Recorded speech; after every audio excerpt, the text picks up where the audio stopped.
Good afternoon. My name is Scott Redler, Chief Strategic Officer at TeeForLab.com. Welcome to today's read. So, it's good to be able to figure out how to enter and exit scenarios and how to play ranges and how to follow rules, because a lot of us did come in flat on Monday. I know it wasn't short, which would have been a lot easier or giving you a head start, but at least, if you sold when the momentum trend broke on Monday, you had, the brain power to figure out, is that down open viable? And we had some good clues with tech going green, with the go-to names having follow-through, and all of a sudden levels were reclaimed and you were able to rebuy after price discovery on Monday and hold through today to get a nice day-and-a-half move into the end of the quarter, which a lot of us know tries to be a little bit of a window dressing phenomenon. So you put that all together and hopefully you had some nice trades, especially if you followed our lead. You look here at the S&P cash.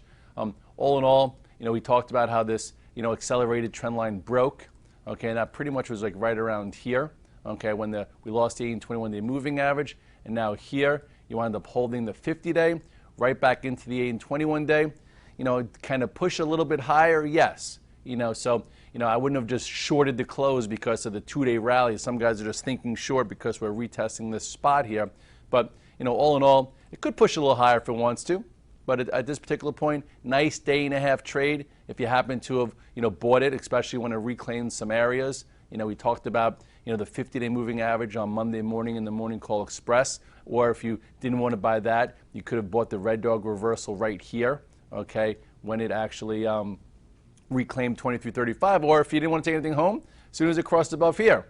In the VTF, I didn't come long the spiders overnight. Actually, this morning we were down 30, 40 cents, and I said, hey, if we could hold 23.33 or 23.30, I'll be a buyer for another push into the old resistance. So there was lots of ways to trade this today. The Qs, what did you do today? Took out yesterday's high, back above the 8 and 21-day moving average. Best in breed sector, if you happen to have gotten long on this tiny little Red Dog reversal, okay, Monday, you got paid, and now look at this. We're right back near prior highs. So all in all, technology is showing major health. As far as the banks, it's great when you get two-way action. The banks broke their accelerated trends. Last week, we bought in the hole on that Wednesday and had a nice trade into Friday. And then, even if you didn't hold and you sold it, you actually had better prices yesterday. Yesterday I bought Goldman Sachs. Today, added Bank of America below where I bought it the last time, and then was able to sell some above where we sold it the last time. So there's trading here, guys. Trading is good. That's how we make a living. Look at the FAS. FAS altogether, okay, gave you one little trade here. Okay, remember when we talked about that spot? And then you had a little bit of a move into the moving averages. And then on Monday, okay, you happen to have another spot right into major support. So now here we are, within this zone. Chances are if it wants to push up a little bit more, it can. The snapback or the easy trade is probably out of the way. So if you had, tier 2, maybe you're in tier 1 now. If you had tier 3, maybe you're in tier 1. Or if you had tier 1, maybe you have a half a tier left. So you'll figure that out. Goldman, we bought yesterday in that bottom tail. Okay, Goldman Sachs came in, tested this spot here, gave you a nice little bottom tail. So that's why I went home long it. If you sold it when it broke the 8 and 21 day, not a bad spot to try some, 25 points in the hole. Then today, even if you didn't go home long it, you could have been a buyer when it cleared yesterday's high of 227. That's when I added, took it off, and I actually took the trade. I don't think you should be shorted yet. I think at least maybe it gets up to here, but for me, I said, what, I got a nice day-and-a-half move in Goldman. Still has a lot to prove. It's just bouncing for now. What I did stay with is Bank of America. Bank of America, nice move. Nice, nice trade. Remember, we talked about how we bought it on fast money. Then you had that little topping tail, and then you had your opportunity to buy more right here. And then you also had the opportunity to get in when that consumer confidence number came out. You could have been a buyer around 23.10 and still made 2%. So at this point, it's still, the accelerated trend is broken. We talked about, can this build a head and shoulders top pattern, which it still might.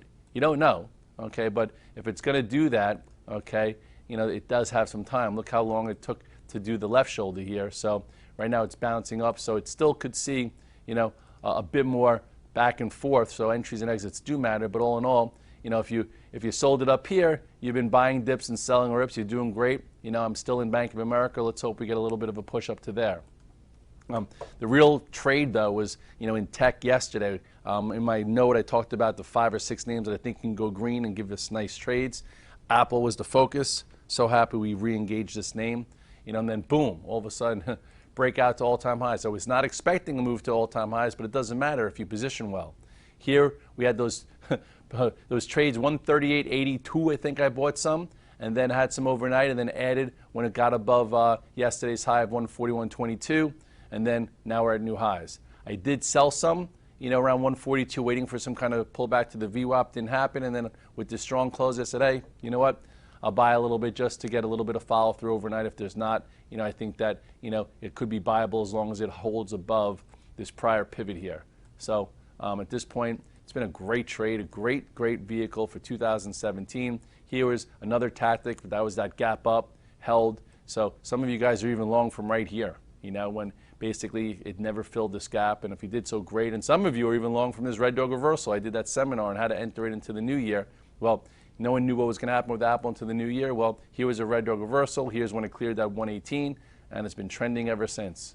It's great when Apple's in play. There's liquidity, there's movement. It's a name you know. Well, anyway, that's that. In other movement or in other areas, I'm still in BABA. Didn't act great today, but not the end of the world. So far, having a little bit of trouble with this resistance, so I am a little bit lighter, but it's still fine. It's still above the 8-day. Just didn't have any power today. NVIDIA. I am not in, but this too also took the day off.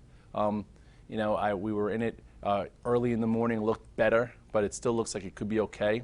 Why does it look like it could be okay? Just, granted, I like when stocks lead the market, show relative strength, but these type of names sometimes need an upgrade, they need news or whatever. All in all, if you're still in it versus spot, it still looks fine. Because if you're looking, your thesis is for it to go higher, then stay in some, because if it opens up above this level, you'll be upset. For me, I'd love to see it open flattish, and then if all of a sudden it has some volume, looks good, it can go. Tesla, wow. We've been talking about this and trading this all year. What a nice vehicle. Put a little common sense, a little technicals together, and boom, you could have a focus. This was my focus in my 2017 report, all the way up to prior highs. Pulled back after earnings. We rebought some calls right here, made a call spread right there, and then even had a nice tradable move as Friday had relative strength. Market came in, it closed on highs, and then you were able to buy it into the weakness yesterday for a trade. And if you took it home long, boom. So now we'll see what happens here. I'm not long it overnight. I'm just sitting in the call spread because I bought the 260, sold the 280, so I'm just sitting. I'll wait for another setup. If it could, I might try and fill the gap. If it could go sideways within here, if you look at the weekly chart, the long-term chart looks like it's ready to go. Okay, this long-term chart hasn't done anything really, if you put it that way, going across. So at some point, there's still a huge short interest. Chinese company just took 5%. You have Barron in a bunch of it.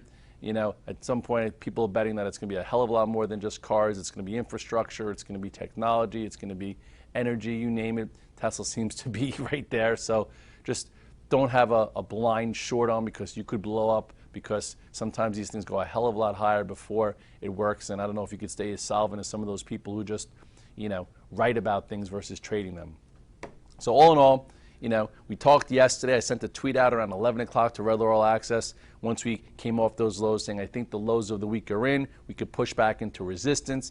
They'll dress up the windows. That was actually the title of my article, are pretty dresses. And at this point, the dresses are on, and we'll see if hopefully they have a few more days of accessories before they pull them back off, if that's what they're going to do. With that said, I'll see you at the morning call. Have a great night.